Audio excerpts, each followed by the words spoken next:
Здравия. Для начала подведем итог прошлого раздела. Согласно статье 84 пункта Д, президент подписывает и обнародует федеральные законы. То есть до этого момента законность требования напрямую прописана только для федеральных законов. Статья 94. Федеральное собрание-парламент Российской Федерации является представительным и законодательным органом Российской Федерации. Статья 95.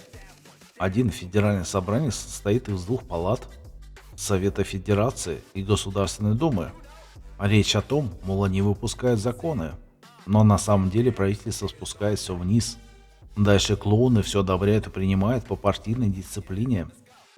Видел ряд роликов, где бегает баба между рядами и объясняет жирным свиньям, мол, за этот закон не голосуем, или голосуем так-то. Как всегда, сейчас клоунов отсутствует, ибо на Бермудах тусуются, или, как говорит Ящик, в регионах работают.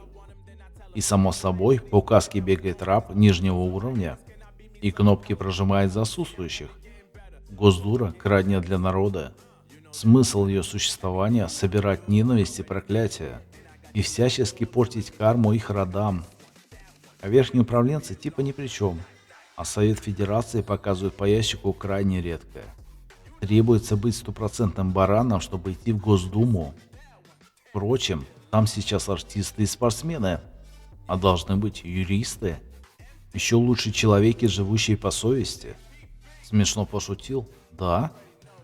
2. Совет Федерации состоит из сенаторов Российской Федерации. Оказывается, у нас есть сенаторы. Чего-то их по ящику вообще не видно. Дальше, как всегда, про то, что только граждане могут входить в их состав. Статья 101. 5. Для осуществления контроля за исполнением федерального бюджета Совет Федерации и Государственная Дума образуют счетную палату, состав и порядок деятельности которой определяется федеральным законом. Статья 102. 1. К ведению Совета Федерации относятся: а. Утверждение изменения границ между субъектами Российской Федерации. Б. Утверждение указа президента Российской Федерации о введении военного положения. В. Утверждение указа президента Российской Федерации о введении чрезвычайного положения. Г. Решение вопроса о возможности использования вооруженных сил Российской Федерации за пределами территории Российской Федерации. Статья 103. 1. К ведению Государственной Думы относятся: Б. Решение вопроса о доверии к правительству Российской Федерации. Ж. Объявление амнистии. З. Выдвижение обвинения против президента Российской Федерации в целях отрешения его от должности или против президента Российской Федерации, прекратившего исполнение своих полномочий, в целях лишения его неприкосновенности. Помните, я ранее говорил, что решение президента контролируют вот эти пункты. Статья 104. 1. Право законодательной инициативы принадлежит президенту Российской Федерации, Совету Федерации, сенаторам Российской Федерации, депутатам Государственной Думы, правительству Российской Федерации, законодательным представительным органам субъектов Российской Федерации. Право законодательной инициативы принадлежит также Конституционному суду Российской Федерации и Верховному суду Российской Федерации по вопросам их ведения. 2. Законопроекты вносятся в Государственную Думу. Здесь перечислены органы, которые в теории могли бы генерировать законы, а Госдура их уже принимает. Статья 105. 1. Федеральные законы принимаются Государственной Думой. 3. Принятые Государственной Думой федеральные законы в течение 5 дней передаются на рассмотрение Совета Федерации. 4. Федеральный закон считается одобренным Советом Федерации, если за него проголосовало более половины от общего числа членов этой палаты, либо если в течение 14 дней он не был рассмотрен Советом Федерации.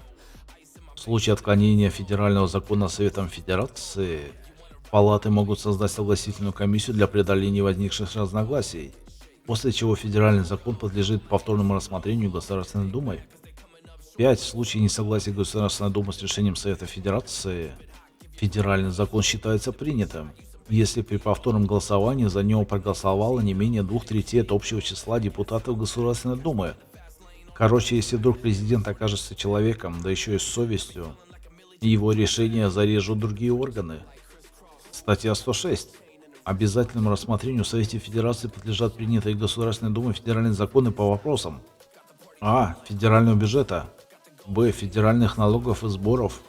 В. Финансового, валютного, кредитного, таможенного регулирования, денежной эмиссии.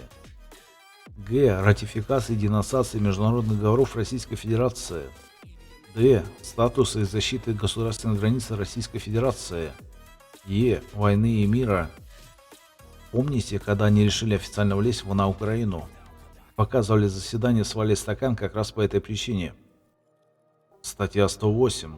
2. Федеральный конституционный закон считается принятым, если он одобрен большинством не менее 3/4 голосов от общего числа сенаторов Российской Федерации и не менее 2/3 голосов от общего числа депутатов Государственной Думы. Принятый федеральный конституционный закон в течение 14 дней подлежит подписанию президентом Российской Федерации и обнародованию. Если президент Российской Федерации в течение указанного срока обратится в Конституционный суд Российской Федерации с запросом проверки конституционного федерального конституционного закона, срок для подписания такого закона приостанавливается на время рассмотрения закона Конституционным судом Российской Федерации.